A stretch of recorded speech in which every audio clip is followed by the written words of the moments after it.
다 같이 묵도하심으로 대림절 셋째 주 주일 낮 예배 하나님 앞에 올려드리도록 하겠습니다.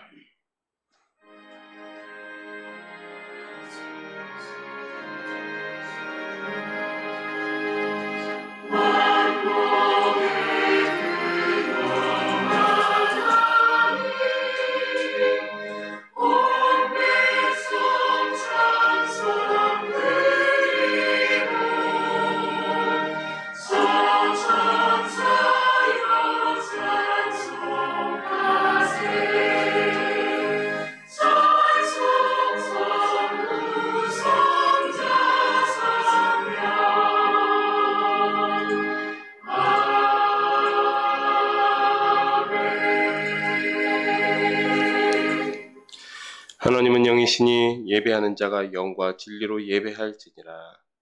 아멘. 다 함께 자리에서 일어나셔서 찬송 29장 하나님께 올려드리도록 하겠습니다.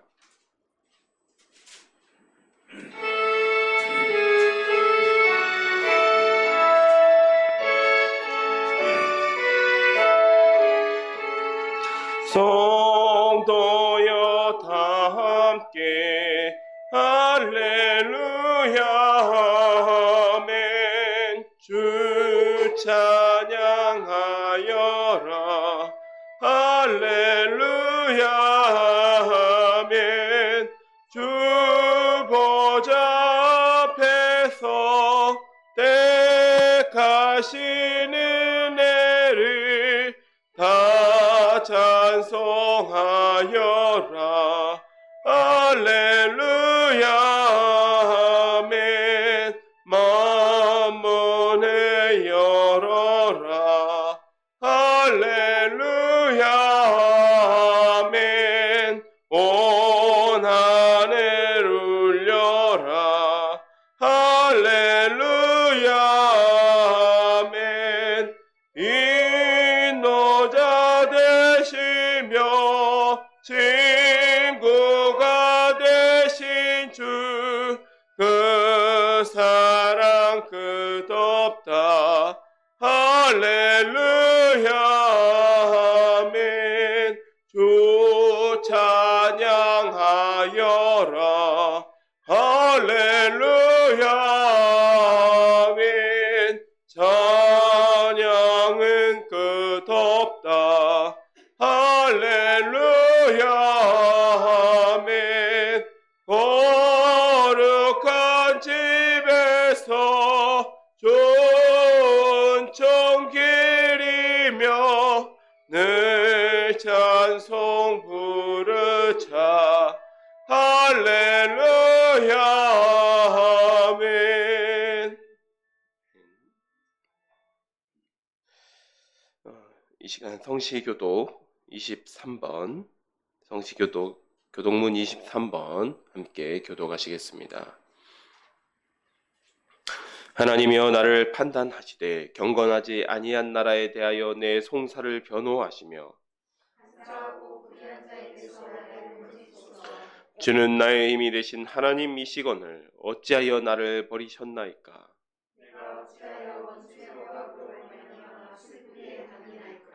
주의 빛과 주의 진리를 보내시어 나를 인도하시고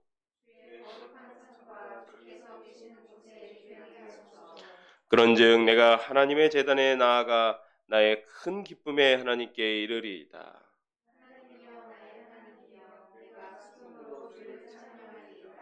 내 영혼아 내가 어찌하여 낙심하며 어찌하여 내 속에서 불안해하는가. 소망을 두라. 그가 나타나 도우심으로 말미암아 내 하나님을 영원히 찬송하리로다.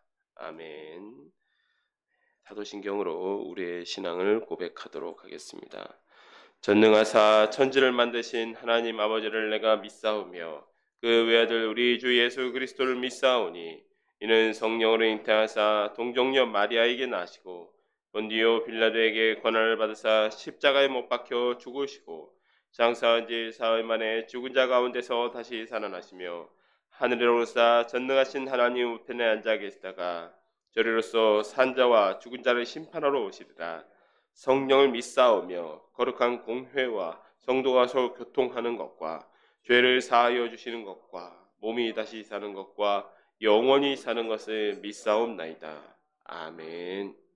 자리에 앉아주시기 바랍니다. 이 시간 찬송 116장 찬송하도록 하시겠습니다.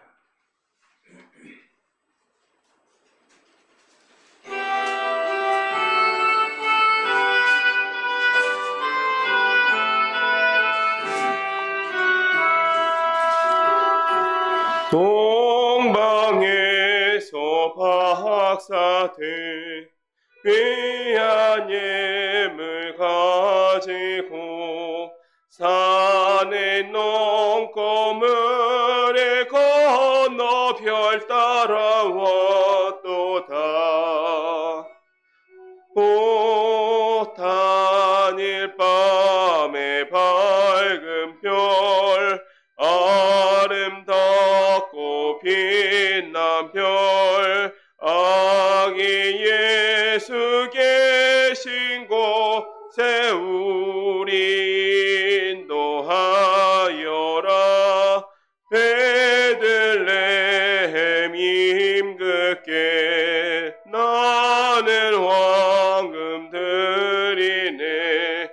영원토록 모든 백성 다스려 주소서.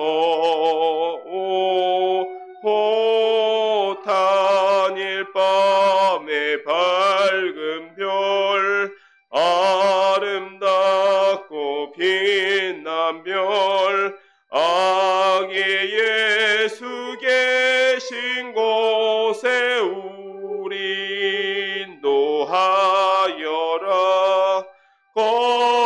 거룩하신 구주께 나는 유향 드리네. 만국 백성 찬송 드려 만유 주 섬기세. 오 단일 밤의 밝은 별 아름답고 빛난 별 아기 예수 계신 곳에 우리 인도하여라. 주의 죽을 몸 위에 나는 몰약 드리네. 세상 모든 죄인 위에 십자가 지셨네. 오 단일 밤의 밝은 별 아름답고 빛난 별 아기 예수 계신 곳에 우리 인도하여라. 다시 사신 구주님 왕의 왕이 되시네. 할렐루야 할렐루야 모두 다 부르세. 오 단일 밤의 밝은 별 아름답고 빛난 별 아기 예수 계신 곳에 우리 인도하여라. 이 시간 우리를 대표해서 오미숙 권사님 나오셔서 기도 인도해 주시겠습니다.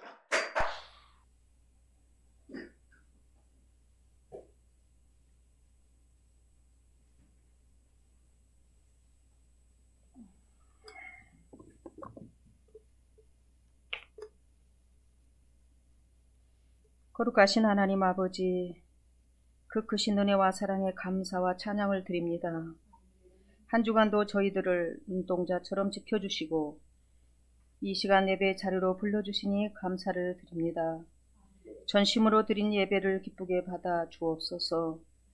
한 주간의 우리들의 삶을 돌아볼 때 각기 자기 소견에 오른 대로 살지는 않았었는지, 때론 원망하며 불만을 토하며 정욕대로 살지는 않았었는지 돌아봅니다.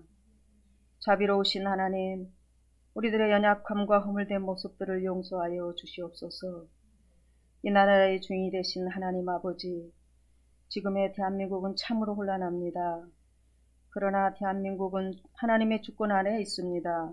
속히 나라가 안정이 되어서 국민들이 평온한 안식의 일상을 살아가게 하옵소서. 무엇보다 하나님의 뜻을 구하는 지도자들이 세워지므로 국정을 잘 살필 수 있게 하옵소서. 사랑교회를 인도해 가시는 하나님 아버지 감사합니다. 이 교회가 말씀 위에 든든히 세워져 가고 많은 영혼들이 말씀 앞에 돌아와 인생의 우선순위가 바뀌는 기쁨을 맛보게 하옵소서. 이제 우리 모두는 토기장의 목적대로 잘 사용되어지는 그릇들로 쓰임받게 하시옵소서. 이 시간 말씀을 선포하실 박교 간사님께 지혜와 명철을 주셔서 생명의 말씀이 선포될 때에 한 말씀도 소홀히 받지 않도록 마음을 집중하게 하옵소서. 아버지, 이 시간도 우리들의 마음의 소원이 주님께 연락되기를 간절히 원합니다. 각자의 기도 제목에 응답하여 주셔서 더 많은 감사로 주님 앞에 나가기를 간절히 원합니다. 감사드리며 이 모든 말씀 예수님의 이름으로 기도드립니다. 아멘.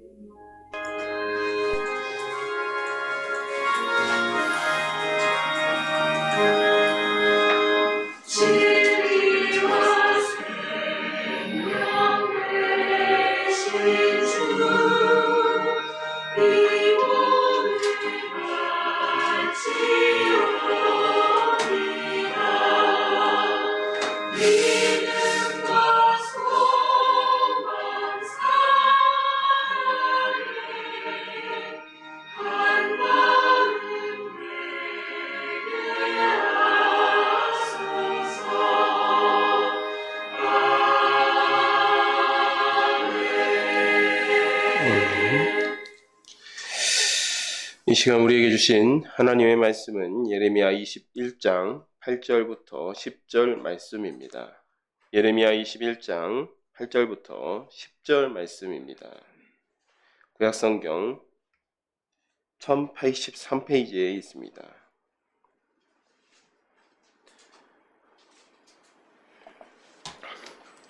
제가 봉독해 드리도록 하겠습니다. 여호와께서 말씀하시기를, 보라, 내가 너희 앞에 생명의 길과 사망의 길을 두었노라. 너는 이 백성에게 전하라 하셨느니라. 이 성읍에 사는 자는 칼과 기근과 전염병에 죽으려니와 너희를 에워싼 갈대아인에게 나가서 항복하는 자는 살 것이나 그의 목숨은 전리품같이 되리라. 여호와의 말씀이니라. 내가 나의 얼굴을 이 성읍으로 향함은 복을 내리기 위함이 아니요 화를 내리기 위함이라. 이 성읍이 바벨론 왕의 손에 넘김이 될 것이요 그는 그것을 불사르리라. 아멘. 제 기도하고 말씀을 나누도록 하겠습니다. 하나님 감사드립니다. 주님의 오심을 기다리는 대림절 셋째 주 주일이 되었습니다. 주님, 저희 이 한 해 많은 일들이 있었지만 또 마무리가 되고 있습니다. 주님의 은혜를 기억하며 또 감사하는 시간이 되게 하여 주시고, 주님께서 이 땅 가운데 오신 이유를 생각하며 또한 주의 말씀을 소중히 또 그 말씀 가운데 소중히 받아들이고 그 말씀에 순종하는 저희가 되게 하여 주시옵소서. 예수님의 이름으로 기도했습니다. 아멘. 지난주에 우리가 그 하나님께 세 가지의 금지를 당하는 예레미야 선지자를 보았습니다. 되새겨보면, 다시 생각해보면, 첫 번째로 결혼하여서 자녀를 낳지 말아라. 두 번째로 장례식에 가서 애곡하지 말아라. 세 번째로 잔치집에 가서 먹고 마시지 말아라 라는 것이었죠. 이 이야기는 당시 악한 예루살렘의 풍습으로부터 완전히 단절된 삶을 살면서 성실하게 하나님의 말씀만 전해라 라는 하나님의 뜻이었습니다. 물론 예레미야 선지자는 그렇게 순종하여서 살았습니다. 완전히 관계를 단절하고 하나님의 말씀만 전하면서 살았지만 인간적으로는 매우 고통스럽고 고독한 삶을 살았습니다. 결국은 이 깨진 옹기의 비유를 통해서 이 장로들과 제사장들, 그러니까 그때 당시에 지도자들과도 완전히 이 적대적으로 돌아서게 된 후에 예레미야는 자기 생일조차도 저주하는 처절한 고통 가운데서 하나님의 구원을 바라는 기도를 하게 됩니다.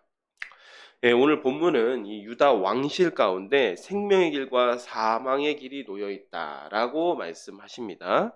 생명의 길이 아닌 그렇지만 이 유다 왕실 또 유다의 열 왕들이 생명의 길이 아닌 사망의 길을 선택하여서 결국은 망하는 모습들을 살펴보겠습니다.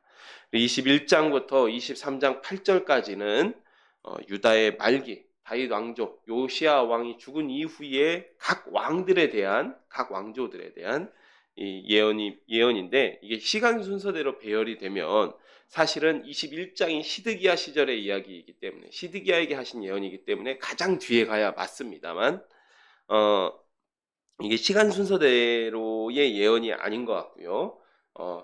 각 시대별로 이 예언을 나중에 예레미야가 이렇게 모아서 조합한 것으로 보입니다. 그래서 지금은 시간 순서가 아닌 시드기야 왕의 이야기가 가장 먼저 나오게 됩니다. 1절부터 보겠습니다. 여호와께로부터 예레미야에게 말씀이 임하니라. 시드기야 왕이 말기야의 아들 바스훌과 제사장 마아세야의 아들 스바냐를 예레미야에게 보내니라. 바벨론의 느부갓네살 왕이 우리를 친히 청컨대 너는 우리를 위하여 여호와께 간구하라. 여호와께서 혹시 그의 모든 기적으로 우리를 도와 행하시면 그가 우리를 떠나리라 하니 예레미야가 그들에게 대답하되 너희는 시드기야에게 이같이 말하라. 이스라엘의 하나님 여호와께서 이와 같이 말씀하시되 보라 너희가 성 밖에서 바벨론 왕과 또 너희를 에워싼 갈대아인과 싸우는데 쓰는 너희 손의 무기를 내가 뒤로 돌릴 것이요 그것들을 이 성 가운데 모아들이리라. 내가 든 손과 강한 팔 곧 진노와 분노와 대노로 친히 너희를 칠 것이며 내가 또 사람이나 짐승이나 이 성에 있는 것을 다 치리니 그들이 큰 전염병에 죽으리라 하셨다라. 여호와의 말씀이니라. 그 후에 내가 유다 왕 시드기야와 그의 신하들과 백성과 및 이 성읍에서 전염병과 칼과 기근에서 남은 자를 바벨론의 느부갓네살 왕의 손과 그들의 원수의 손과 그들의 생명을 찾는 자들의 손에 넘기리니 그가 칼날로 그들을 칠해 측은히 여기지 아니하며 긍휼히 여기지 아니하며 불쌍히 여기지 아니하리라 하셨느니라. 여호와께서 말씀하시기를 보라 내가 너희 앞에 생명의 길과 사망의 길을 두었노라. 너는 이 백성에게 전하라 하셨느니라. 이 성읍에 사는 자는 칼과 기근과 전염병에 죽으려니와 너희를 에워싼 갈대아인에게서 나가서 항복하는 자는 살 것이나 그의 목숨은 전리품같이 되리라. 여호와의 말씀이니라. 내가 나의 얼굴을 이 성읍으로 향하면 복을 내리기 위함이 아니요 화를 내리기 위함이라. 이 성읍이 바벨론 왕의 손에 넘김이 될 것이요 그는 그것을 불사르리라. 바야흐로 때가 시드기야 왕 시절이 되었습니다. 근데 이 시드기야 왕 시절인데도 특별히 바벨론의 느부갓네살 왕이 유다를 쳤던 시기입니다. 성경에 기록된 바벨론의 세 번째 침략이라고 할 수 있죠. 이게 BC 588년의 사건입니다. 그러니까 이게 BC 588년에 시드기야 왕이 평상시에는 잘 듣지 않았던 예레미야에게 사절을 보내는 것이죠. 바벨론이 침공해 오자 시드기야와 말기야의 아들 시드기야가 말기야의 아들 바수훌과 마아세야의 아들 스바냐를 보냅니다. 여기 바스훌과 스바냐는 이름이 이제 여러 번 등장한 인물이라서 헷갈릴 수 있지만 20장에 총감독 바스훌이 나오죠. 그리고 선지자 스바냐도 비슷한 시대에 살았던 사람이지만 둘 다 동명이인입니다. 다른 사람이라는 거죠. 특히 말기야의 아들 바스훌은 예레미야 이제 38장에서도 등장합니다. 그런데 이 예레미야가 어떠한 예언을 하냐면 같은 시기에 바벨론이 왔을 때 바벨론에게 항복하라라고 하는 예언을 합니다. 그러니까 이 바스울과 함께했던 이 고관 4명이 예레미야를 구덩이 속에 던지십시오라고 시드기야에게 청원했던 인물입니다. 예, 그러니까 예레미야에게 그렇게 친절하지 않았던 인물이라는 것을 알 수 있죠. 또 스바냐 같은 경우에는 시드기야 때 성전 총감독으로 시드기야가 예레미야에게 구원의 기도를 부탁하며 여러 번 왕래했던 인물이기도 합니다. 예, 그러니까 성전의 한 2인자쯤 되는 인물입니다. 예.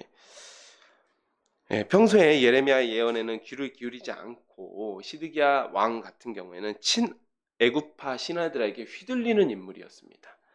예, 그래서 심지어는 이 친애굽파 신하들에게 등 떠밀려서 예레미야를 핍박했던 시드기야가 다급한 상황이 되자 예레미야를 찾으며 고관들을 보낸 것입니다. 고관들을 보내면서 하는 말이 2절에 하나님이 기적으로 우리를 도우시면 바벨론이 물러날 것입니다 라고 이야기를 하는 것이죠. 그 속셈이 그것이었죠. 근데 여기서 이 기적이나 바라는 기도를 해달라고 부탁을 하는데 시드기야가 말하는 기적은 자기 고조 할아버지 히스기야 때 아수르가 예루살렘을 포위한 상황이랑 너무 비슷하잖아요. 그때는 이 이사야 선지자가 하나님께 기도를 하자 하나님의 천사가 나와서 아수르 군대 18만 5천을 죽인 사건이 있었습니다. 그러니까 시드기야 왕이 이 사건을 기억하면서 예레미야 당신도 선지자 아닙니까? 그리고 이거 상황이 같지 않습니까? 그러니까 우리를 위해서 기도해 주십시오. 그러면 하나님의 천사가 나와서 바벨론 군대를 무찔러 주지 않겠습니까? 라고 물어본 것이죠. 근데 우리도 생각해 볼 것이 상황 자체는 매우 유사하긴 합니다만은 히스기야 때와 지금은 굉장히 형편이 다르죠. 히스기야 때는 그래도 왕부터가 우상 숭배에서부터 돌이키고 율법을 지키고자 매우 노력했던 인물입니다. 또한 히스기야 자신도 비록 완전하다라고 판단할 수는 없지만 하나님 앞에서 신실하게 살고자 노력했던 인물이었습니다. 그러나 시드기야는 그런 줏대조차도 없고 악에서 돌이키고자 하는 어떤 모습도 보이지 않으면서 이스라엘 역사에 기록되었고 또 성경에 기록되어 있으니까 그때의 기적을 그대로 바란다? 예, 터무니없는 소리죠. 예, 하나님께서 응답을 주실 때도 기도하는 사랑과 또 그 상황에 맞는 응답을 주시는 것입니다. 바라고 원하는 것은 원하는 것을 기도하는 것은 우리의 자유일 수 있으나 절대 응답하실 리 없는 기도를 하는 것이 분명합니다. 우리 역시 성경에 기록된 현상이나 기적만을 바라면서 기도하면 하나님께서 응답하시지 않거나 기도를 거절하실 수 있는 것입니다. 그보다 중요한 일은 성경에서 기도 응답받은 인물들이 어떠한 삶을 살았고 어떠한 마음으로 그러한 기도를 했는지가 더욱 중요하다라고 할 수 있죠. 시드기야의 기도 부탁이 무색하기도 하나님은 굉장히 냉정하게 그 기도를 거절하십니다. 내가 너희를 도우리라 하시는 것이 아니라 내가 든 손과 강한 팔 곧 진노와 분노와 대노로 친히 너희를 치리라 라고 말씀하시죠. 8절에 다만 그 와중에서도 이 일말의 자비를 베푸시는데 이 시드기야 왕에게 생명의 길과 사망의 길이 있습니다 라고 이야기하는 것이죠. 생명의 길은 하나님의 말씀에 순종하여 바벨론 왕에게 항복하는 길이고 사망의 길은 끝까지 대항하다 칼과 기근과 전염병에 죽는 길입니다. 시드기야가 어떤 선택을 하였죠? 죽는 길을 선택합니다. 그런데 그때 당시에는 시드기야가 이것이 사는 길이라고 생각했던 것 같아요. 오판이지만 그렇게 생각했던 것 같습니다.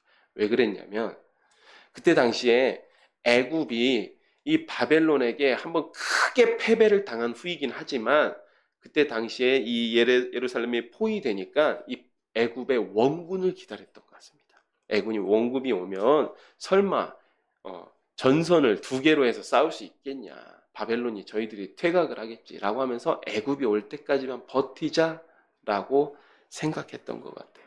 하지만 그 결정이 결정적인 패착이 되어서 예루살렘이 완전히 멸망하는 길로 이 유다가 완전히 멸망하는 길로 갑니다. 다음은 유다 왕가 전체에 해당되는 예언입니다. 유다 왕가의 생명의 길과 사망의 길에서 말씀을 하십니다. 유다 왕의 집에 대한 여호와의 말을 들으라. 여호와께서 이와 같이 말씀하시니라. 다윗의 집이여, 너는 아침마다 정의롭게 판결하여 탈취당한 자를 압박자의 손에서 건지라. 그리하지 아니하면 너희의 악행 때문에 내 분노가 불같이 일어나서 사르리니 능히 끌 자가 없으리라. 여호와의 말씀이니라. 골짜기와 평원 바위의 주민아 보라. 너희가 말하기를 누가 내려와서 우리를 치리오, 누가 우리의 거처에 들어오리오 하거니와 나는 내 대적이라. 여기 골짜기와 평원 바위의 주민은 이 요새 도시의 주민들을 이야기합니다. 요새 도시에 살고 있으면서 누가 우리를 치리오라고 하면서 교만한 말을 하고 있다는 얘기죠. 내가 너희의 행위대로 너희를 벌할 것이요, 내가 또 수풀에 불을 놓아 그 모든 주위를 사르리라. 여호와의 말씀이니라. 여호와께서 이와 같이 말씀하시되 너는 유다 왕의 집에 내려가서 거기에서 이 말을 선언하여 이르기를, 다윗의 왕이 앉은 유다 왕이요, 너와 내 신하와 이 문들로 들어오는 내 백성은 여호와의 말씀을 들을지니라. 여호와께서 이와 같이 말씀하시되 너희가 정의와 공의를 행하여 탈취당한 자를 압박하는 자의 손에서 건지고 이방인과 거아와 과부를 압제하거나 학대하지 말며 이곳에서 무죄한 피를 흘리지 말라. 너희가 참으로 이 말을 준행하면 다윗의 왕위에 앉을 왕들과 신하들과 백성이 병거와 말을 타고 이 집 문으로 들어오게 되리라. 그러나 너희가 이 말을 듣지 아니하면 내가 나를 두고 맹세하노니 이 집이 황폐하리라. 여호와의 말씀이니라. 여호와께서 유다 왕의 집에 대하여 이같이 말씀하시니라. 내가 내게 길르앗 같고 레바논의 머리이나 내가 반드시 너로 광야와 주민이 없는 성읍을 만들 것이라. 내가 너를 파멸할 자를 준비하리니 그들이 각기 손에 무기를 가지고 내 아름다운 백향목을 찍어 불에 던지리라. 여러 민족들이 이 성읍으로 지나가며 서로 말하기를 여호와가 이 큰 성읍에 이같이 행음이 어찌 됨인고 하겠고, 그들이 대답하기는 이는 그들이 자기 하나님 여호와의 언약을 버리고 다른 신들에게 절하고 그를 섬긴 까닭이라 하셨다 할지니라. 예. 이 유다 왕가에 놓여진 이 생명의 이 예언이, 생명의 길은 너무나 당연하지만 율법으로 다스리는 위정자로 사는 길이었습니다. 이미 다 배운 내용입니다. 율법대로 정의롭게 판결하고 억울한 약자를 돕고 이방인이나 고아와 과부를 학대하지 않고 무죄한 피를 흘리는 것입니다. 너무나 당연하고 상식적인 것을 원하시는 하나님이셨습니다.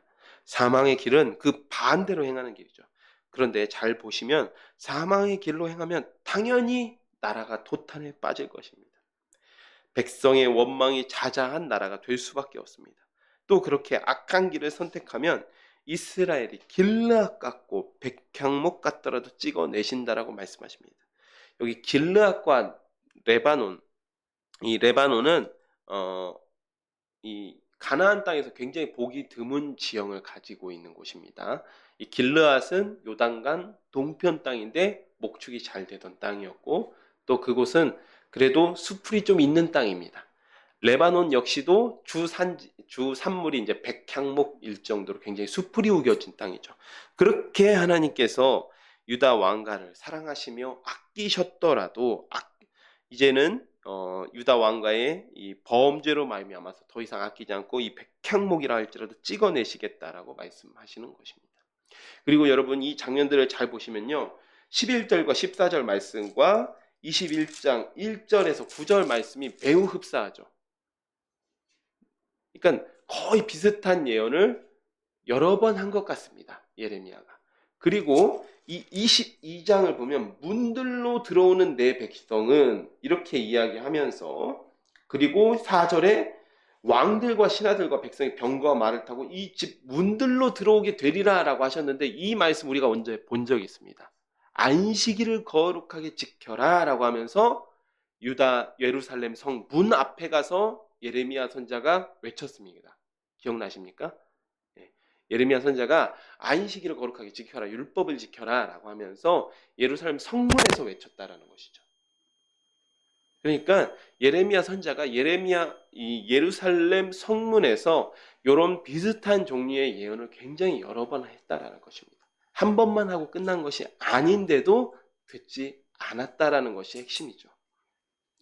자, 그 다음부터 10절부터는 유다 말기에 여러 왕들이 등장합니다. 요시야 왕이 죽은 이후로 여러 왕들이 등장하는데 그 각 왕들에 대한 심판의 예언입니다. 각기 다른 시기에 예언을 유다 왕조에 대한 예언 모음집으로 이렇게 모아놓은 것으로 보입니다. 10절입니다. 너희는 죽은 자를 위하여 울지 말려. 여기서 죽은 자는 요시야 왕이죠. 요시야 왕입니다. 죽은 자를 위하여 울지 말며 그를 위하여 애통하지 말고 잡혀간 자를 위하여 슬피 울라. 그는 다시 돌아와 그 고국을 보지 못할 것이니라. 여호와께서 유다 왕 요시야의 아들 곧 그의 아버지 요시야를 이어 왕이 되었다가 이곳에서 나간 살룸에 대하여 이와 같이 말씀하시니라. 그가 이곳으로 다시 돌아오지 못하고 잡혀간 그가 거기서 죽으리니 이 땅을 다시 보지 못하리라. 여기 살룸은 여호아하스라는 것을 그러니까 알 수 있는 것이죠. 여기 유다왕 살룸에 대한 예언입니다. 이 살룸은 본명처럼 보여요.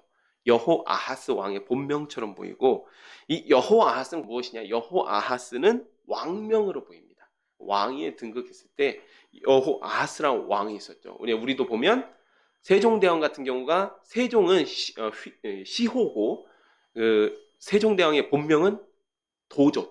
이도입니다. 예, 그리고 정종대왕 같은 경우도 그 정조 같은 경우도 정조는 시호고 그의 이름은 산이죠. 이산이죠. 이런 것처럼 왕명과 본명이 좀 구별되어 있었던 것 같습니다. 그래서 요시야가 죽고 나서 그 다음에 왕이 되었던 아들이 여호아하스입니다. 그래서 10절에 보면 죽은 자를 위하여 울지 말며 잡혀간 자를 위하여 울라에서 죽은 자는 요시야 왕입니다. 요시야 왕이 아니라 이 바로 느고, 애굽의 바로 느고가 와서 요시야 왕을 죽이고, 그리고 바벨론이랑 전쟁을 하기 위해 갔다 돌아오면서 여호아스 왕을 폐위시키고 애굽으로 잡아가죠. 포로로 잡아갑니다.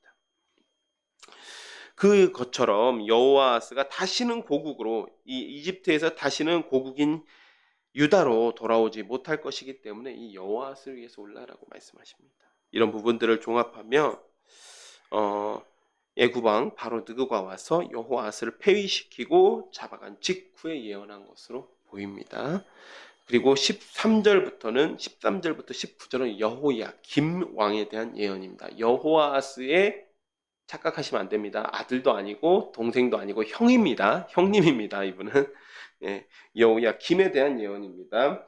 불의로 그 집을 세우며 부정하게 그 다락방을 지으며 자기 이웃을 고용하여 그의 품삯을 주지 아니하는 자에게 화 있을진저 그가 이르기를 내가 나를 위하여 큰 집과 넓은 다락방을 지으리라 하고 자기를 위하여 창문을 만들고 그것에 백향목으로 입히고 붉은 빛으로 칠하도다.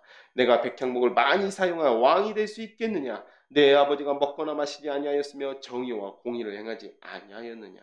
그때에 그가 형통하였었느니라. 그는 가난한 자와 궁핍한 자를 변호하고 형통하였나니 이것이 나를 알미 아니냐 여호와의 말씀이니라.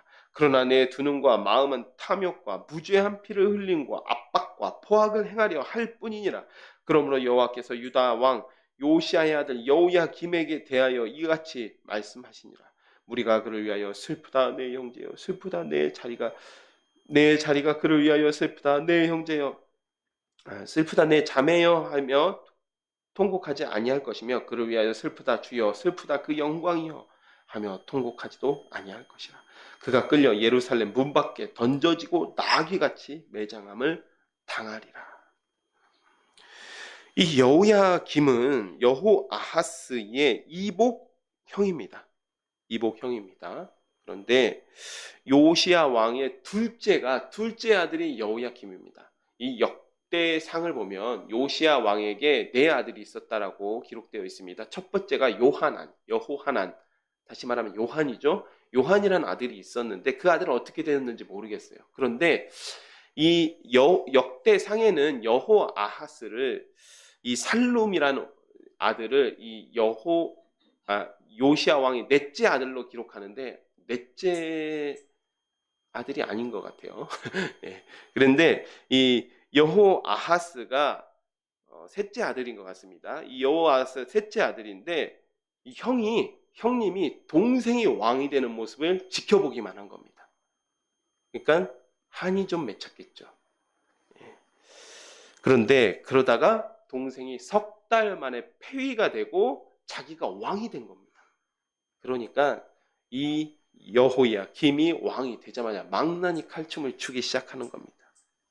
그래서 13절을 보면 불의로 집을 세우고 다락을 짓는다 라는 말을 하고 있는데, 이 여호야김이 아마도 이 나라가 망할 위기에 처해 있는데도 자기 별장을 지은 것 같습니다.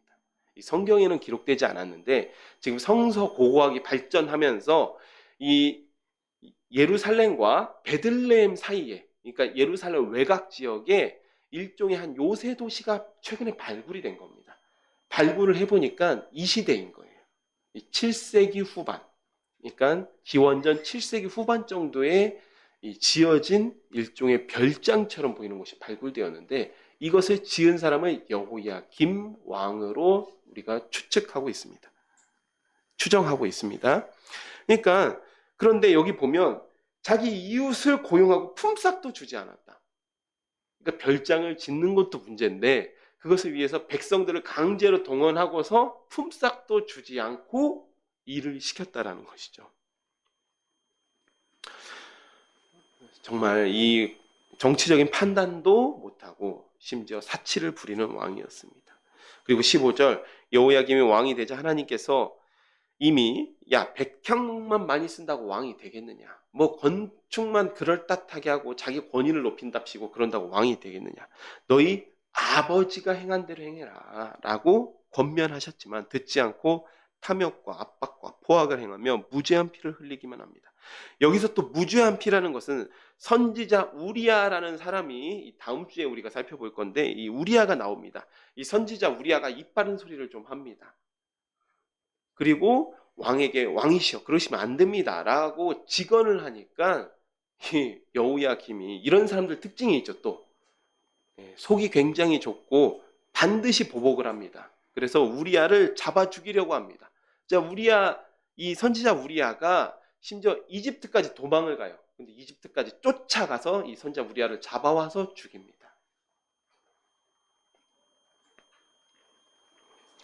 이렇게 포악하게 정치를 하니까 18절, 여호야김이 죽어도 아무도 왕을 위해서 슬프다 내 형제여라면서 애곡하는 사람이 없습니다. 요시야 왕과 너무 대조되는 최후죠.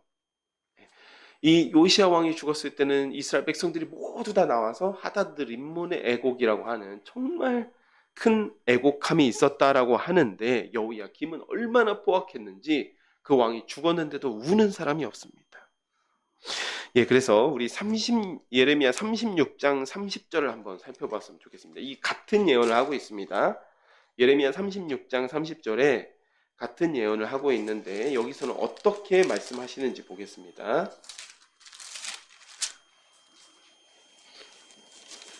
예레미야 36장 30절을 함께 읽겠습니다. 그러므로 여호와께서 유다 왕 여호야김에 대하여 이와 같이 말씀하시니라. 그에게 다윗의 왕위에 앉을 자가 없게 될 것이요 그의 시체는 버림을 당하여 낮에는 더위 밤에는 추위를 당하리라. 여러분, 열왕기 하에서는요, 우리가 열왕기 하를 아직 이 부분을 살펴보지 않았지만 열왕기 하에서는 여호야김의 죽음에 대해서 구체적으로 기록하지는 않았습니다. 다만 이 여호야김이 그 열조와 함께 잤다라고만 기록되어 있어요. 그런데 그 여호야김 왕이 죽었을 때에, 사망했을 때 나이가 36살입니다. 옛날에는 요절하는 일들이 많긴 하지만 36살 좀 젊죠. 근데 이 앞뒤 모든 문맥들을 살펴보았을 때 바벨론의 2차 침공 때 요시야 11년, 요시야가 아니라 여호야김 11년 바벨론의 2차 침공 때 여호야김이 바벨론과 싸우다가 전사한 것처럼 보입니다. 그리고 예레미야 36장 30절에는 매장조차 되지 못했다라고 되어 있죠. 그러니까 왕의 시체가 있는데, 왕이 전사를 했는데 왕의 시체를 매장조차 되지 못하고 한동안 버려져 있었던 것 같습니다. 그런데 여기서 본문은 19절에는 나귀같이 매장함을 당한다라고 기록되어 있죠. 그러니까 왕의 시체가 바벨론의 군대가 있을 때는 바벨론 눈치가 보여서 들판에 버려져 있다가 나중에서야 이 왕의 시체를, 그래도 우리가 왕의 시체를 이렇게 방치해서 되겠습니까 해서 나중에서야 매장한 것으로 보입니다. 이게 보통 고대 시대에는 전쟁에서 패배하더라도 왕은 왕으로서의 예우가 있는 것입니다. 그래서 보통 그런 식으로 하죠. 왕이 전사에도 뭐 성대하게 장례를 치러준다라든지 이런 것들이 보통의 예, 풍습이었는데 이 여호야김 왕 같은 그의 행위대로 굉장히 비참한 죽임을 당한 것이죠. 그리고 20절에서 23절은 예루살렘에 대한 탄식입니다. 일종의 만가 형식입니다. 만가라는 것은 초상집에서 부르는 곡하면서 부르는 노래죠. 여호야김 왕이 산치하느라 화려해진 성 예루살렘이 하나님의 말씀을 청종하지 않아서 멸망한다라는 내용입니다. 너는 레바논에 올라 외치며 바산에서 내 소리를 높이며 아바림에서 외치라. 이는 너를 사랑하는 자가 다 멸망하였습니다. 내가 평안할 때 내가 내게 말하였으나 내 말이 나는 듣지 아니하리라 하였나니 내가 어려서부터 내 목소리를 청종하니 아니함이 내 습관이라. 내 목자들은 다 바람에 삼켜질 것이요 너를 사랑하는 자들은 사로잡혀 가리니 그때 내가 반드시 내 모든 악 때문에 수치와 욕을 당하리라. 레바논에 살면서 백향목에 깃들이는 자여 여인이 해산하는 고통같이 고통이 내게 임할 때 너의 가련함이 얼마나 심하랴. 예, 그리고 24절은 여호야김 왕의 아들이었죠. 여호야긴 왕에 대한 예언입니다. 여호와의 말씀이니라 나의 삶으로 맹세하노니 유다 왕 여호야김의 아들 고니야가 나의 오른손에 인장 반지를 할지라도 내가 빼어 내 생명을 찾는 자의 손과 내가 두려워하는 자의 손 곧 바벨론 왕 느부갓네살의 손과 갈대아인의 손에 줄 것이라. 내가 너와 너를 낳은 어머니를 너희가 나지 아니한 다른 지방으로 쫓아내리니 그가 거기에서 죽으리라. 그들이 그들의 마음에 돌아오기를 사모하는 땅에 돌아오지 못하리라. 이 사람 고니야는 천하고 깨진 그릇이냐 좋아하지 아니하는 그릇이냐 어찌하여 그와 그의 자손이 쫓겨나서 알지 못하는 땅에 들어갔는고. 땅이여 땅이여 땅이여 여호와의 말을 들을지라. 여호와께서 이와 같이 말씀하시니라. 너희는 이 사람이 자식이 없겠고 그의 평생 동안 형통하지 못할 자라 기록하라. 이는 그의 자손 중 형통하여 다윗의 왕이 앉아 유다를 다스릴 사람이 다시는 없을 것임이라 하시니라. 네. 이 여호야긴 왕에 대한 예언입니다. 여기서 여호야긴은 여호야긴, 여호냐, 고니야로 기록되어 있어요. 근데 모두 다 이름이 여호와께서 세우신다라는 의미입니다. 그래서 24절 여호야긴이 오른손에 인장 반지 같을지라도 빼서 느부갓네살의 손에 넘겨주겠다라고 말씀하십니다. 이 오른손 인장 반지는 히브리어로 호탐이라고 합니다. 호탐이라고 하는데 이게 재산 목록 1호입니다. 이게 가치가 있어서가 아니라 이게 법적인 우리나라로 치면 인감도장 같은 겁니다. 딱 인감도장 같은 거예요. 오른손 반지를 찍고 있다가 편지를 봉할 때도 이 인장 반지를 찍어서 봉하고 그 외에 공식적인 왕 같은 경우도 공식적인 문서에 보통 사인을 하죠. 사인을 할 때도 이 반지를 찍어서 이 문서가 공식적인 법적인 효력이 있다라고 인증하는 반지가 인장 반지입니다. 그만큼 중요하다라고 할지라도 느부갓네살에게 준다라고 하십니다. 이 의미는 하나님께서 이 소유권을 포기하시고 바벨론에 넘겨주시겠다라는 의미입니다. 자, 그리고 28절 말씀이 조금 헷갈릴 수가 있는데 여기서 보면 이 사람 고니야는 천하고 깨진 그릇이냐 좋아하지 아니하는 그릇이냐 이건 반어법입니다. 반어법인데 그 얘기는 그런 게 아니라는 것이죠. 그러니까 여호야긴 왕이 천한 사람이라서가 아니고 깨진 그릇처럼 쓸모없는 그것이 아니고 천한 사람이라서가 아니고 좋아하지 않는, 그러니까 하나님께서 괜히 여호야긴 왕을 싫어해서가 아니고 그의 행위대로 악한 행실 때문에 그 자리에서 쫓겨난다라는 의미입니다. 그래서 26절 여호야긴과 그 모후 느후스다가 바벨론에 사로잡혀 갑니다. 사로잡혀 간 지 37년이 흐르고 여호야긴의 나이가 55세가 되었을 때 비로소 풀려납니다. 그 30절은 우리가 착각하기 쉬운 게 그의 자손이 없을 것이다 이 사람이 자식이 없다, 진짜 자식을 못 낳는다라는 의미가 아니고, 이 뒤에 설명이 되어 있지만 그의 자손 중에 다윗의 왕위에 오를 사람이 없을 것이라는 뜻입니다. 네, 실제로 여호야긴은 바벨론에 사로잡혀 가서 스알디엘이라는 자식을 낳습니다. 이 스알디엘을 우리가 스룹바벨이라고 추정하고 있죠. 네, 그렇게 이해하시면 되겠습니다. 즉 하나님 보시기에 요시아를 제외하면 여호아하스부터 시드기야까지 유다의 모든 왕들이 왕 같은 왕이 없습니다. 23장 1절에서 8절은 이스라엘에서 포로로 돌아온 후에 그런 못된 왕들, 하나님의 뜻을 어기고 하나님의 율법을 어기면서까지 강포와 포악으로 통치하는 그런 못된 왕들이 아니라 다윗의 한 의로운 가지를 일으키실 것이라고 말씀하십니다. 이 의로운 가지는 물론 예수 그리스도이시죠. 23장을 보겠습니다. 여호와의 말씀이니라 내 목장의 양떼를 멸하며 흩어지게 하는 목자에게 화 있으리라. 그러므로 이스라엘의 하나님 여호와께서 내 백성을 기르는 목자에게 이와 같이 말씀하시니라. 너희가 내 양떼를 흩으며 그것을 몰아내고 돌보지 아니하였도다. 보라, 내가 너희의 악행 때문에 너에게 보응하리라 여호와의 말씀이니라.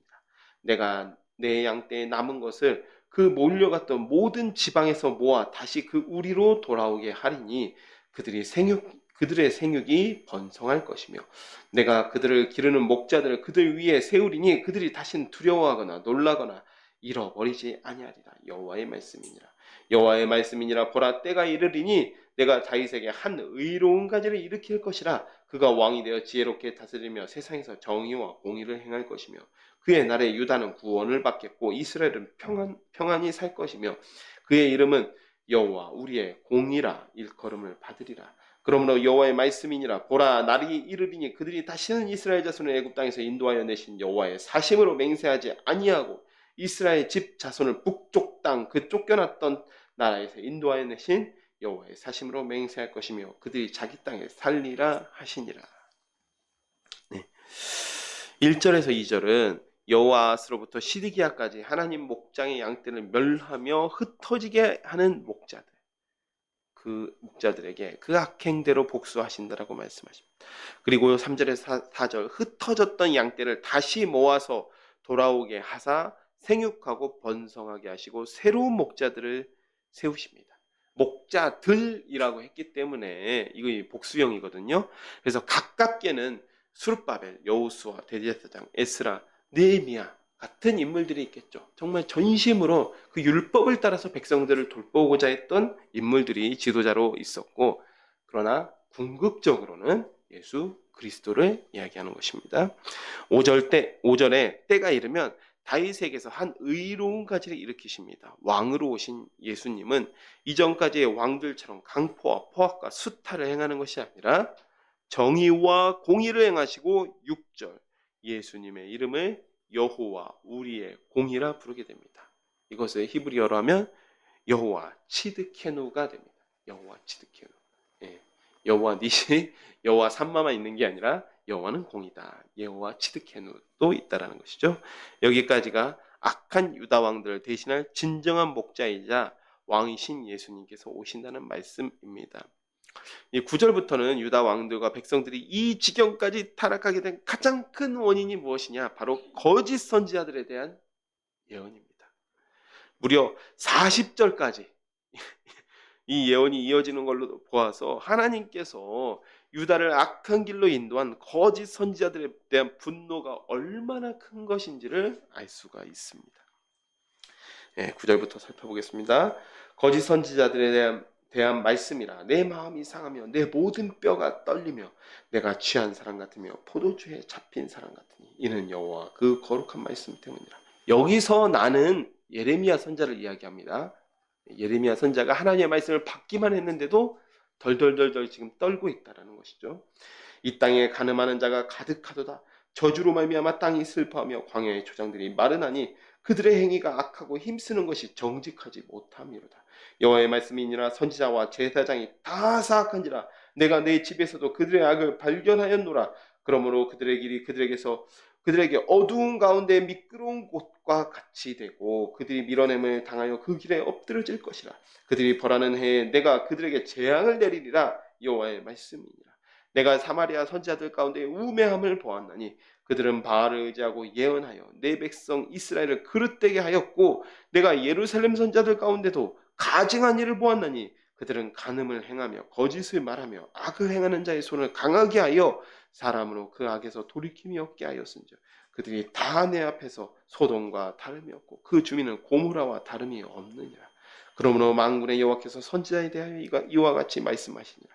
보라, 내가 그들에게 쑥을 먹이며 독한 물을 마시게 하리니 이는 사악이 예루살렘 선지자들로부터 나와서 온 땅에 퍼짐이라 하시니라. 9절에 이 거짓 선지자들이 저지른 죄악이 얼마나 큰 것이면 지켜보시는 그 죄악이 얼마나 큰 것이며 지켜보시는 하나님의 진노가 얼마나 큰 것이면 이 말씀을 하나님의 말씀을 전에 듣기만 하는 예레미야의 마음이 상하고 뼈가 떨리며 취한 사람 같다고 고백합니다. 요즘 말로 하면 예언할 생각만 해도 감당이 안 돼서 아주 어질어질한 거죠. 이 11절에 백성들의 신앙을 담당하는 선지자와 제사장이 모두 사악하고 심지어 하나님의 집 성전에서조차도 악을 발견할 수 있다라고 이야기합니다. 이 부분은 에스겔서 8장을 보면 더 자세히 알 수 있습니다. 간단하게만 설명하겠습니다. 에스겔서 8장 전체가 이 내용인데 간단하게만 설명하면 성전 안뜰로 들어가는 문에는 질투를 일어나게 하는 우상, 아세라 목상이죠. 이 아세라 목상이 있습니다. 성전의 또 비밀의 방에는 곤충의 우상을 사방벽에 그려놓고 이스라엘 장로들이 분향을 하고 있습니다. 여인의 뜰에서는 담무스를 위해서 애곡하고 있습니다. 성전 안뜰에는 제단을 등지고 동쪽 태양을 향해서 분향합니다. 선지자와 제사장이 이 모양이니 땅조차도 저주를 받습니다. 또 13절에서 15절 사마리아나 예루살렘이나 악을 행하는 모습이 소돔과 고모라와 다를 바가 없습니다. 그리고 16절은 하나님께서 이 거짓 선지자의 말을 듣지 말라고 말씀하시는 내용입니다. 만군의 여호와께서 이와 같이 말씀하시되 너에게 예언하는 선지자들의 말을 듣지 말라. 그들은 너에게 헛된 것을 가르치나니 그들이 말한 묵시는 자기 마음으로 말미암은 것이요 여호와의 입에서 나온 것이 아니니라. 항상 그들이 나를 멸시하는 자에게 이르기를 너희가 평안하리라 여호와의 말씀이니라 하며 또 자기 마음이 완악한 대로 행하는 모든 사람에게 이르기를 재앙이 너에게 임하지 아니하리라 하였느니라. 누가 여호와의 회의에 참여하여 이 말을 알아들었으며 누가 귀를 기울여 그 말을 들었느냐. 보라, 여호와의 노여움이 일어나 폭풍과 회오리 바람처럼 악인의 머리를 칠 것이라. 여호와의 진노가 내 마음에 뜻하는 바를 행하여 이루기까지는 그치지 아니하나니 너희가 끝날에 그것을 완전히 깨달으리라. 이 선지자들은 내가 보내지 아니하였어도 다름질하며 내가 그들에게 이르지 아니하였어도 예언하였은즉 그들이 만일 나의 회의에 참여하였더라면 내 백성에게 내 말을 들려서 그들을 악한 길과 악한 행위에서 돌이키게 하였으리라. 여기 보면 여호와의 회의 뭐 이런 말이 나오는데 그 아합 시절에 아합을 죽이기 위해서 했던 그런 회의들을 기억나게 하는 그런 회의가 있죠. 하나님의 그 계획을 하는 그 회의를 말씀하시는 것 같습니다. 16절을 보면요. 하나님께서 거짓 선지자의 말을 듣지 말라고 말씀하십니다. 그 이유가 거짓 선지자들이 백성들을 헛된 것으로 가르치고 여호와의 묵시라고 말하는 것이 다 제멋대로 떠드는 말입니다. 또 17절 그들이 자기 마음대로 하는 예언은 평안하리라. 샬롬 하는 거죠. 또 재앙이 너에게 임하지 아니하리라 하는 것입니다. 이러한 예언을 하니 백성들이 거짓 선지자를 따릅니다. 우리가 앞에서도 살펴보고 뒤에서 가서도 같이 볼 내용이 이스라엘 백성이 예레미야를 싫어하고 죽이려고 한 이유가 여기 있습니다. 예레미야도 이 대세를 따라서 또 아합 시절에 미가야라는 선지자가 또 그랬죠. 대세를 따라서 그냥 백성들이 듣고 싶어하는 소리, 듣기 좋아하는 이야기를 하면 인기가 많았을 겁니다. 그런데 늘 예레미야의 예언이라는 것이 칼과 기근과 전염병으로 멸망할 것이다 라는 것과 이 재앙을 준비하라 이런 말이니 듣기 싫은 거죠. 예레미야가 구덩이에 던져진 이유도 그 명분이 무엇이었냐면 이 사람이 백성의 평안을 구하지 아니하고 재난을 구한다라고 하는 것이 명분이었습니다. 그러나 하나님께서 거짓 선지자들을 준엄하게 꾸짖으시면서 하시는 말씀이 22절, 거짓 선지자들이 나의 회의에 참여해 묵시를 받았으면 백성들을 악한 길과 악한 행위에서 돌이키게 해야 되는 것이 아니냐. 하나님의 걱정은 이스라엘이 망할까가 아니라 이 백성들이 악한 행위에서 돌이키지 않는 것이 걱정인데, 하나님의 말씀을 받았다라고 주장하는 자들이 그것들을 깨닫지 못한다라는 것이죠. 그 23절부터 32절 말씀은 이 거짓 선지자들이 주로 거짓말하면서 하는 말이 뭐냐? 내가 꿈을 꾸었다, 꿈을 꾸었다. 개역 한글로는 몽사를 얻었다라고 하죠. 그런 말을 한다라는 것입니다. 그게 다 거짓말이라는 것이에요. 여호와의 말씀이니라. 나는 가까운 데 있는 하나님이요 먼 데 있는 하나님은 아니냐. 여호와의 말씀이니라. 사람이 내게 보이지 아니하려고 누가 자신을 은밀한 곳에 숨길 수 있겠느냐. 여호와가 말하노라. 나는 천지에 충만하지 아니하냐. 내 이름으로 거짓을 예언하는 선지자들이 말해 내가 꿈을 꾸었다, 꿈을 꾸었다고 말하는 것을 내가 들었노라. 거짓을 예언하는 선지자들이 언제까지 이 마음을 품겠느냐. 그들은 그 마음에 간교한 것을 예언하느니라. 그들이 서로 꿈꾼 것을 말하니 그 생각인즉 그들의 조상들이 바알로 말미암아 내 이름을 잃어버린 것 같이 내 백성으로 내 이름을 잊게 하려 함이로다. 여호와의 말씀이니라. 꿈을 꾼 선지자는 꿈을 말할 것이요 내 말을 받은 자는 성실함으로 내 말을 말할 것이라. 겨가 어찌 알곡과 같겠느냐. 여호와의 말씀이니라. 내 말이 불 같지 아니하냐. 바위를 쳐서 부서뜨리는 방망이 같지 아니하냐. 여호와의 말씀이라. 그러므로 보라, 서로 내 말을 도둑질하는 선지자들 내가 치리라. 여호와의 말씀이니라. 보라, 그들이 혀를 올려 여호와의 말씀하셨다는 선지자들 내가 치리라. 여호와의 말씀이니라. 보라, 거짓 꿈을 예언하여 이르며 거짓과 헛된 자만으로 내 백성을 미혹하게 하는 자를 내가 치리라. 내가 그들을 보내지 아니하였으며 명령하지 아니하였나니 그들은 이 백성에게 아무 유익이 없느니라. 여호와의 말씀이니라.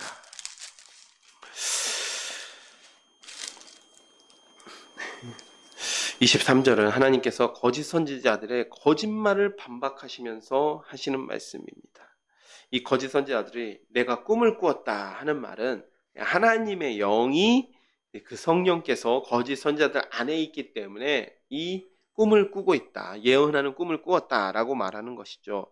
그런데 그들이 자기 안에는 하나님의 그 성령이 있다라고 말하면서도 하나님께서 먼 데도 있는 하나님이신 줄을 알지 못한다라는 것입니다.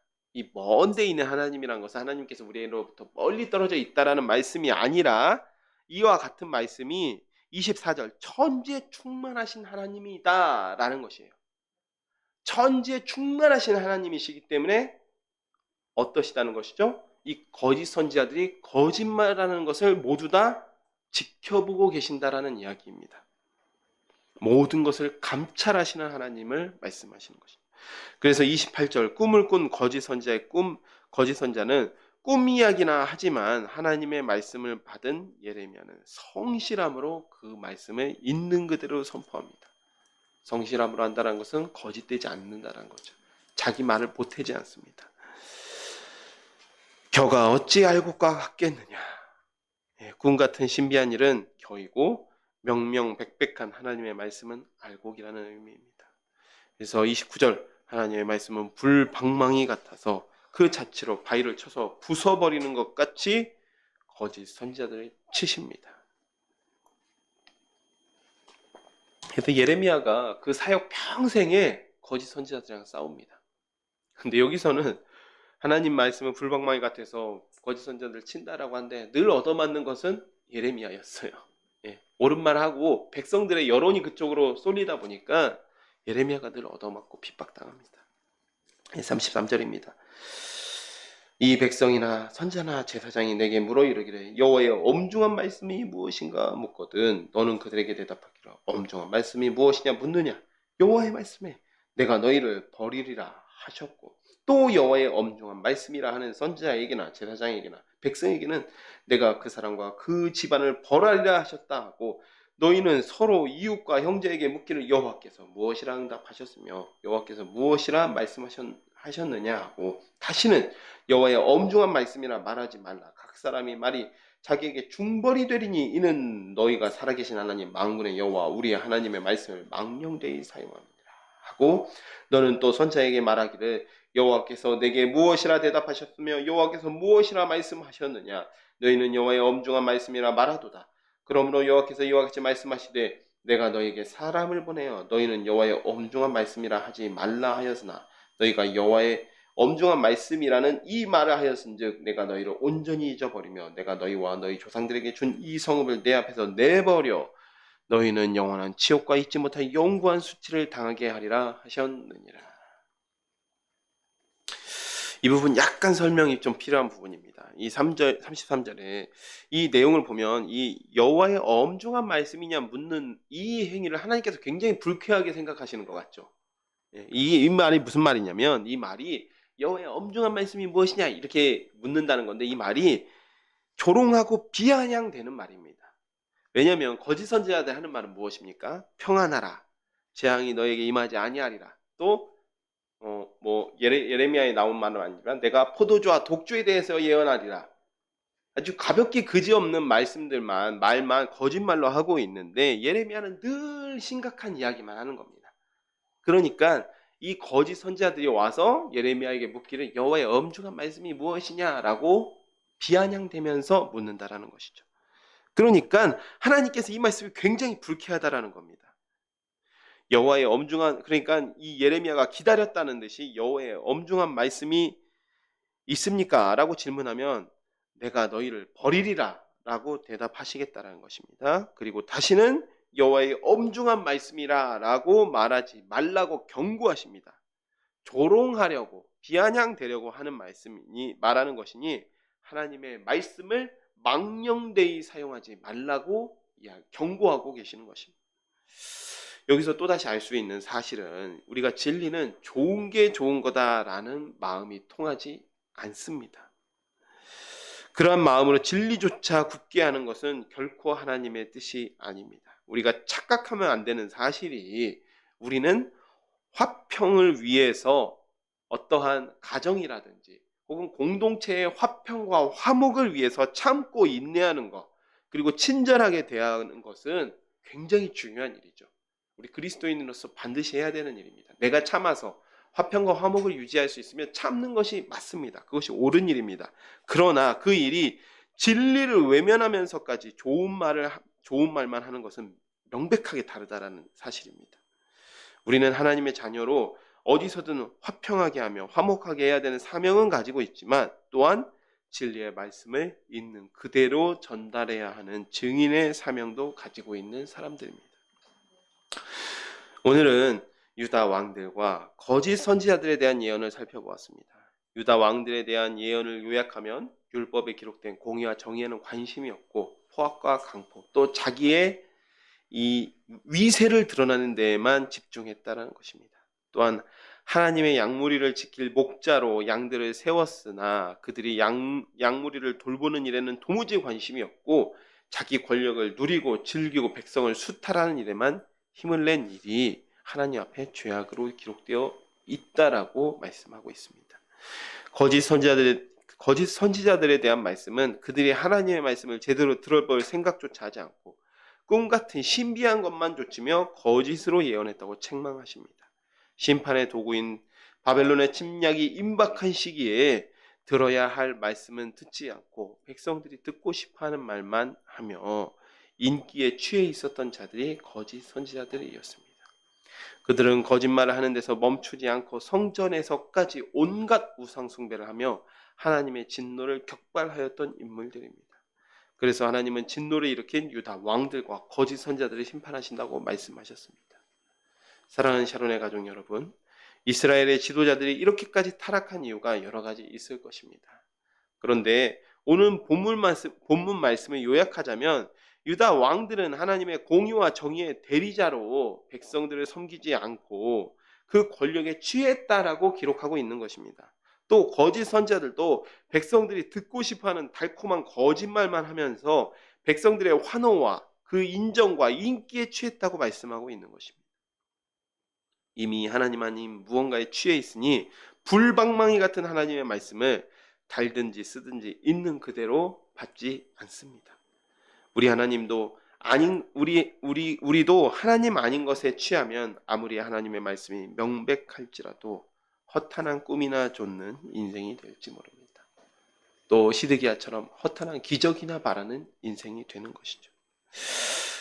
그렇기 때문에 이 시간 취하더라도 하나님의 말씀에 취하며 또 그 진리에 심취하는 우리 샤론의 가족이 되시기를 축복하며 제가 기도하고 말씀을 맺도록 하겠습니다. 기도하시겠습니다.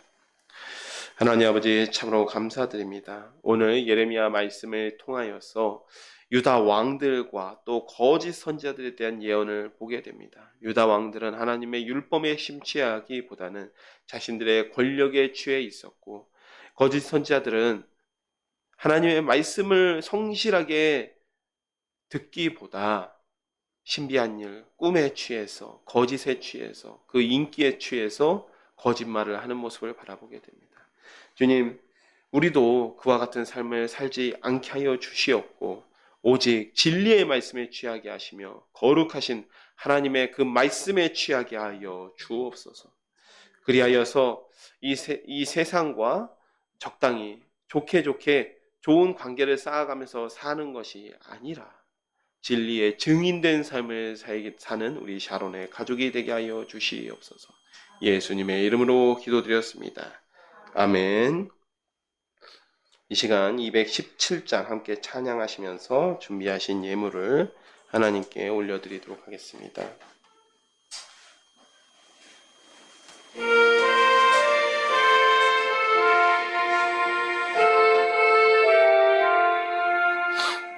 하나님이 말씀하시기를 내 마음이 너에게 바치어라. 너 어디 있든지 날 섬기며 날 항상 의지하라. 바치어라 내 마음이 주께서 나에게 이르시네.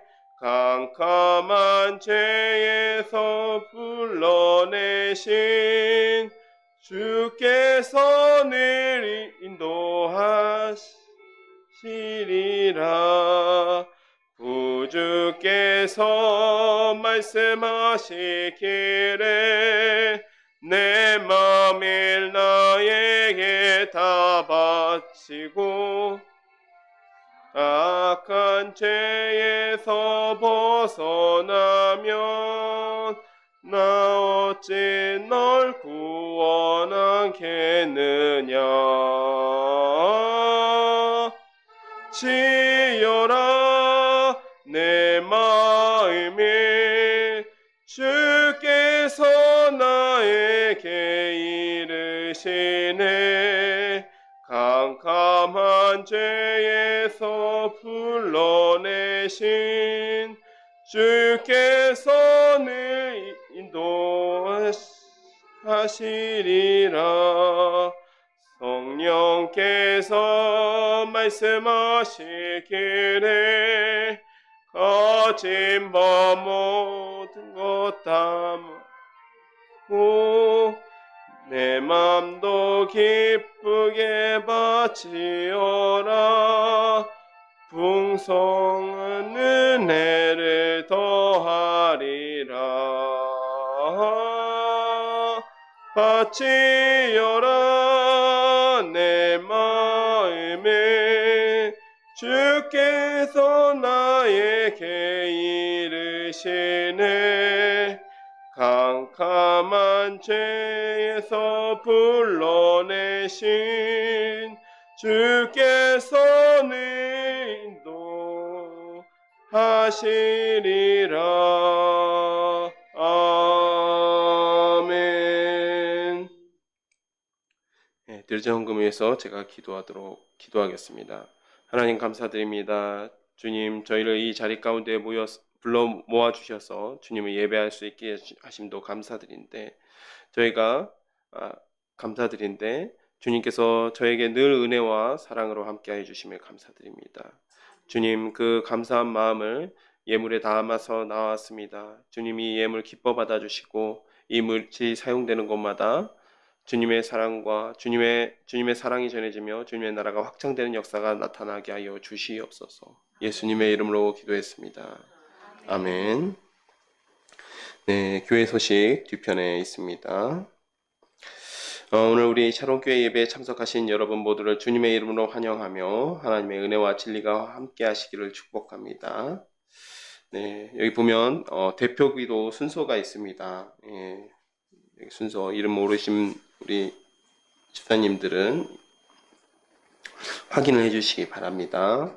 또 다음 주일 22일입니다. 오후 찬양 예배 후에 성탄절 전도를 하려고 합니다. 원래 성탄절 예배 드리고 나서 하려고 했는데 시간 관계상 좀 많이 제한이 될 것 같아서 주일 오후 찬양 예배 후에 성탄절 전도를 하려고 합니다. 또 시간이 허락되시는 분들은 오늘 오후 예배가 끝나고 나서 이 준비 모임을 할 테니까 여기 함께 참여해 주시면 감사하겠습니다. 오늘 오후 찬양 예배 후에 성탄절 전도용품을 준비합니다. 예, 그리고 우리 또 성탄절 전도 가운데 우리 집사님들도 시간이 되시면 함께 하시면 좋을 것 같습니다. 네.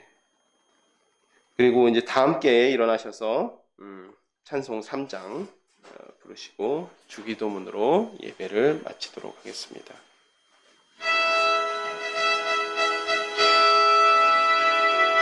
성부 성자와 성령 찬송과 영광 돌려보내세 태초로 지금까지 또 영원 무궁토록 성삼위께 영광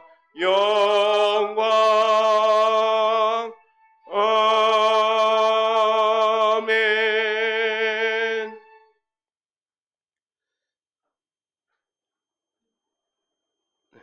하늘에 계신 우리 아버지여, 이름이 거룩히 여김을 받으시오며 나라가 임하시오며 뜻이 하늘에서 이루어진 것 같이 땅에서도 이루어지이다. 오늘 우리에게 일용할 양식을 주시옵고 우리가 우리에게 죄 지은 자를 사하여 준 것 같이 우리 죄를 사하여 주시옵고 우리를 시험에 들게 하지 마시옵고 다만 악에서 구하시옵소서. 대개 나라와 권세와 영광이 아버지께 영원히 있사옵나이다. 아멘.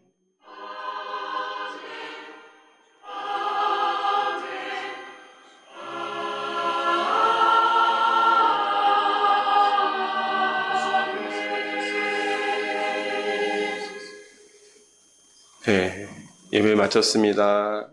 하나님께 감사의 박수 올려드리겠습니다.